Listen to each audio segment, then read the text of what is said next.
Hello there, it's Colin from Rockfiend Publications Scotland again, and we're here backstage in the Barrowlands in Glasgow with Mr. Toby Jepson. Nice to see you, Wayward Colin. Sons are playing here tonight, opening the show. So we're just going to find out some highlights of 2018 for you. You know, starting back January, February time, you know, and then work our way through. Yeah, no, absolutely. Well, I suppose it goes, actually, if you think about it, it goes back to, you know, the release of the album in September of 17, which we put the record out, you know, and I mean, I don't know where to start. I mean, it's kind of one of those situations where we had no anticipation at all how the record would be received. I mean, you know, you make records, I mean, I've made a lot of records, as you know, not only as an artist, but as a producer, you know, so I kind of like, I know how it works, and I know the way that you have this, every band sort of waiting with bated breath as to what people are going to say about their music. But because I guess because I've made quite a lot of records as an artist, I sort of, these days I always think, well, all I can do is my best, all we can do is make the best record we can, and I'm not going to second guess anything, you know. But it genuinely came out the blocks screaming, you know. I mean, for everything from Planet Rock picking up on Until the End and getting it straight on the A-list, it was extraordinary, really, and it just kind of took off from there, and we were getting, phone was ringing off the hook, offering us gigs and opportunities, and I was, my breath, you know, was taken away. I mean, I got to say, I just did not anticipate that, you know, having been so long in the game. You know, I kind of like think, well, maybe my time's up, but certainly came on with a bang. Oh man, incredible! And you know, and I've said this so many times in interviews, but it's all down to the fans. You know, at the end of the day, the fans are the only people that matter, really. And the very fact that the record was received so well, and the reaction of the fans was what it was. It just gave me a great sense of heart, and I think, you know, hope that this band can carry on, you know, because you know, in today's very difficult music climate, we you know, we don't need to talk about that. We know how difficult it is to release music that gets anywhere. It's very difficult because it's, you know, the system has changed so much because of the advent of the internet, of course.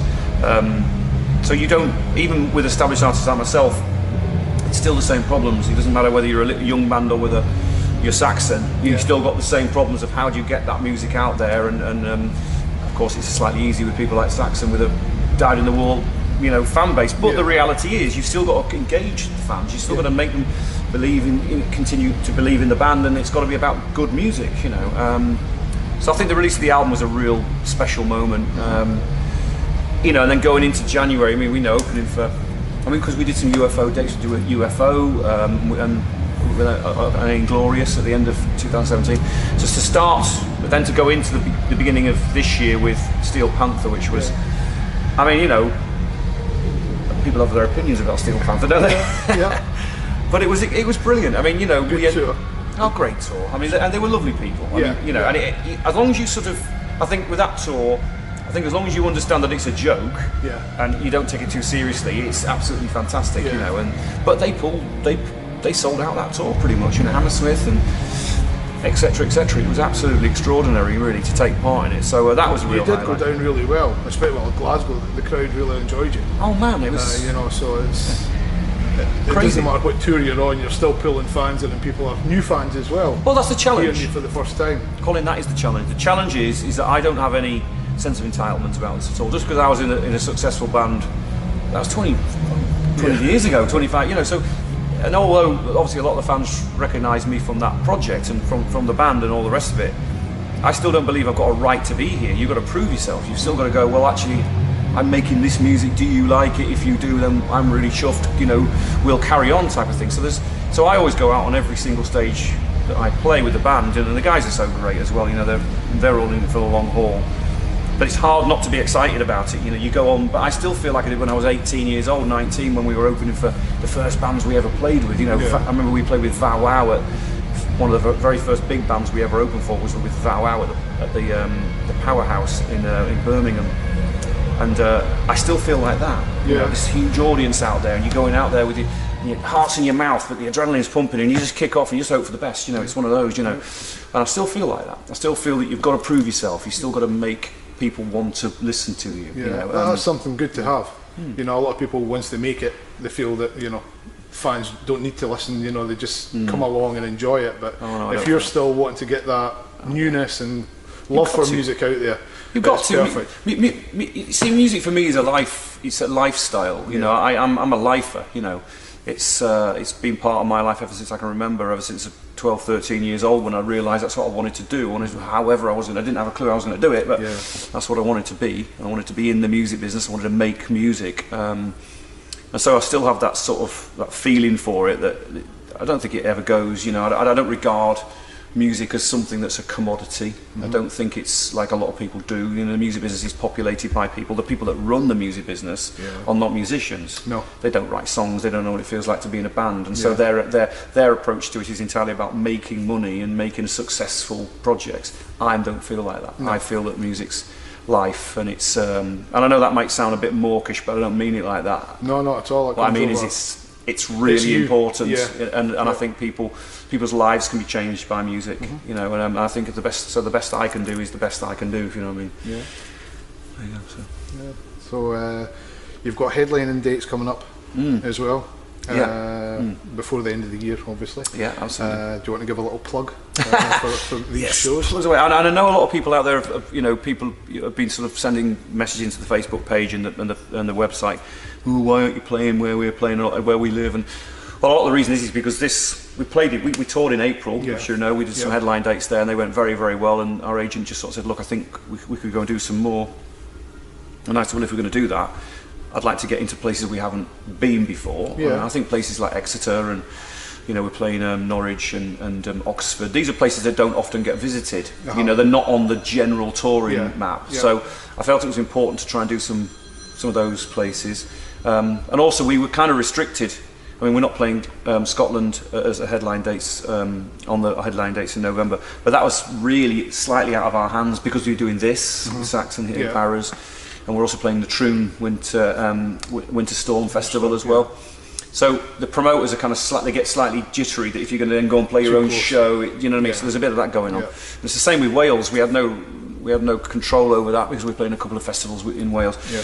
So these dates are kind of what they really are is a sort of like a thank you, you know, and a chance to, like I say, just play some slightly what they call secondary markets. You know. So, but you know, I don't care where we play, you know, as long as we're playing a gig, you know. It's new album. Yes, that's on the go. We're writing that at the moment. Yeah, we're very excited about that. What can I say about that? Well, we're just getting to grips with it. I mean, you know, I think the things we go see yet to come. It did exactly what I hoped it would do, which is what it did. It established what the band is.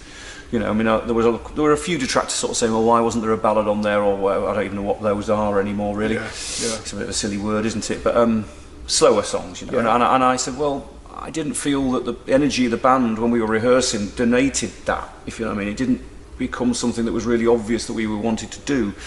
And even though I'm probably most famous for things like Womankind and Don't Pray For Me and Ain't Gonna Cry and all that, for me, they're just songs, you know. I don't go, oh, well, I'm going to write a ballad now. I go, I'm writing songs and we'll see what happens.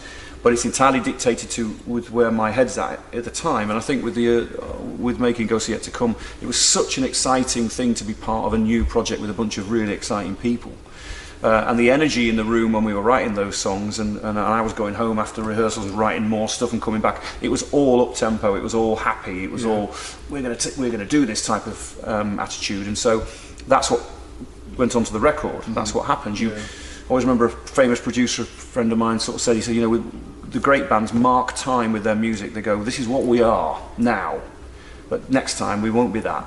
We'll be something else. We'll have changed. We'll have evolved. And that's what I think about this next record. I don't want to be the same. You know, I don't want to sound like anybody else. What I'm interested in is being the best version of myself I can be, and that does sound a bit cliched, I know, but it's very true. Just how you feel. I think you have to. I don't know what else you got. You know, I mean, I don't do this. Writing music and performing music is my life's blood, and whether people like it or not, I can't second guess that. I cannot. I'm not interested in looking at markets and going, maybe we ought to sound a bit like Alterbridge, or perhaps we ought to sound a bit like whoever. Just not interested. Be yourself. There already is an Alterbridge. There already is a whoever. You know, I want to be the best, and even if people don't like it, I'd much prefer to be as honest about that as I possibly can. And this is what I'm doing with this next record. We're just writing and writing and writing. I've written 56 songs for this album. Wow. I know it sounds crazy, but that's true. So we've got a big plan. There's a big plan about it all. So, you know, maybe there'll only be the top 1% of those will be any good. But do you have a schedule for recording it and releasing it? Yeah, we start recording in December, and we'll go all the way through right until we've kind of got a loose delivery time of the end of April for the record. Oh, as soon as that. But I think it'll be a suck it and see. I'm not going to put anything out unless I really feel confident that we've done the best we possibly can. So it may be that might be. I've told the label I want it to be fluid. I don't want to be held down by schedules too much. You know. Okay. So we'll see. And tonight, opening the show, obviously. How long's your set going to be, and what sort of tracks are we going to be getting?